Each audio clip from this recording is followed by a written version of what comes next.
Ruslan. Basically what you're saying is that TikTok has penalized you in some way, shape, or form. Has there ever been a conversation directly with them? So no, here's the crazy thing with TikTok. They are such a huge company with so many like content stuff. I'll be completely honest. I'm not big enough for their attention. And that is with 1.7 million followers, right? Like, actually a buddy of mine who, actually we just got an apartment together. You probably know him, Big Nick. He's awesome. Shout out to Big Nick. Yes. I think he's actually at the gym right now, but I'd go grab him if I could. But it's pretty cool. He actually just moved here from California. But he's verified. Yeah, we were supposed to hang out on right before he left, and we just couldn't coordinate it. He lives right by my parents, dude, like literally down the street from my parents. My sister was like, you know Big Nick, I just saw him down the street with his Tesla. And I was like, oh, that's super. So he's verified on TikTok. And actually, we joke about it. He can say stuff that I can't because he's verified. They give, I don't know, like they give him a lot of leeway. Yep. But for me, I've gotten so many videos taken down and live streams taken down. And accounts shadow banned and all that good stuff. Thankfully, they're still up. Yeah. So they haven't completely taken me off. But what I was talking to David Wood the same night that I was trying to hang out with Nick and we weren't able to figure it out. So on YouTube, I'm sure you know this, they create this like partner program where then you get like a rep that reaches out to you at some point. For Mike Winger, it was at about 200,000 subscribers. And a rep on YouTube, it becomes like your contact person. So if you ever have any issues with the community tab or the community guidelines or anything like that, you now have a human that you can tap in with that could help you if there's any issues content-wise. And so what he was telling me was, what David Wood was telling me, whose channel got demonetized, X17, is he was saying, you almost gotta get so big where you're too big to be deplatformed. Like you almost got to get so big, get verified, have your rep there, and then once you're at a certain audience level, you pretty much make yourself uncancelable and untouchable. If you look at folks like, and I don't mean that, I'm not trying to like drop shade on this dude's name, but if you look at like a Brandon Tatum who has 1.6 million subscribers, I mean, he can say some wild stuff on his platforms, and there's little recoil. He may get a video demonetized, but there's little recoil because his audience is so big. And David Wood told me the mistake he made was when they reached out to him to bring him into like the, hey, you have a rep creator program, he turned it down.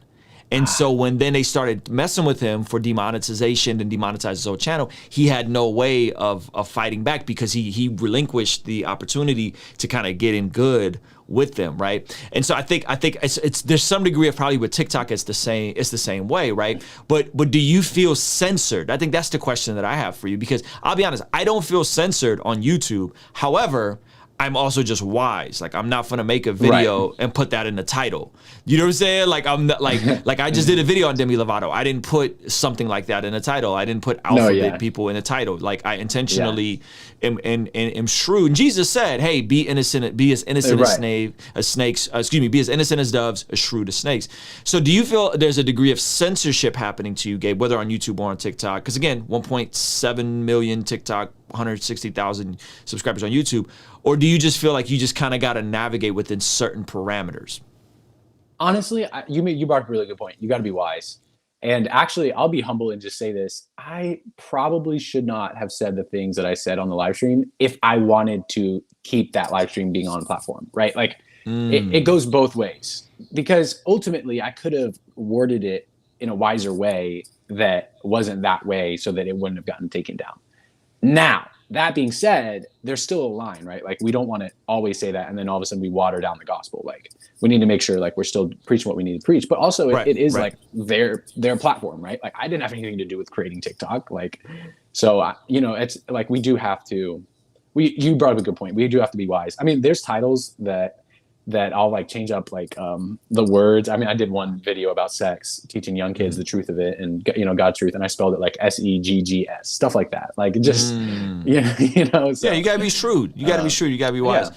I think that's good, man. I think there's wisdom in how to navigate. and what and how to talk about certain topics, and but also not compromising and not lying. If somebody asks you a very direct question, you gotta be truthful. I think what I appreciate about you, Gabe, is I say this on my channel a lot, is I say as Christians we should be known for what we're for and not what we're against. And I think if I look at the macro of your content, if I look at just looking at your YouTube, looking at your TikTok, by and large, you're known by the things you're for, not by the things you're against. And I think that's just a good rule of thumb for any creator. Like whether you're a Christian, conservative, liberal, whatever, don't build your audience on being the polarized, because it's actually easier to do that. It's easier to be the call out guy, to be the false teacher guy, to be the heretic hunter guy. It's mad easy to do that, right? But if you build your audience on what you're for, then I think you're way more likely to sustain that. And I think you've done a good job of that, Gabe, like just keeping up with what you're doing. I'm like, man, you know, you're not afraid to go and poke the bear occasionally, but you don't make your entire content off of poking the bear and being that guy. So kudos to you. That's just a good word. And I think it's something we can always examine in our life, right? Like we always need to humble ourselves and realize that we aren't perfect, and there's no fivefold ministry gift for exposing the false prophets. Like we don't need that. We don't need more of that. You know, if God's not in what someone is preaching, it'll fall. Come on, that's a bar. God don't need your help, honey boo boo. He don't. That's like, a bar.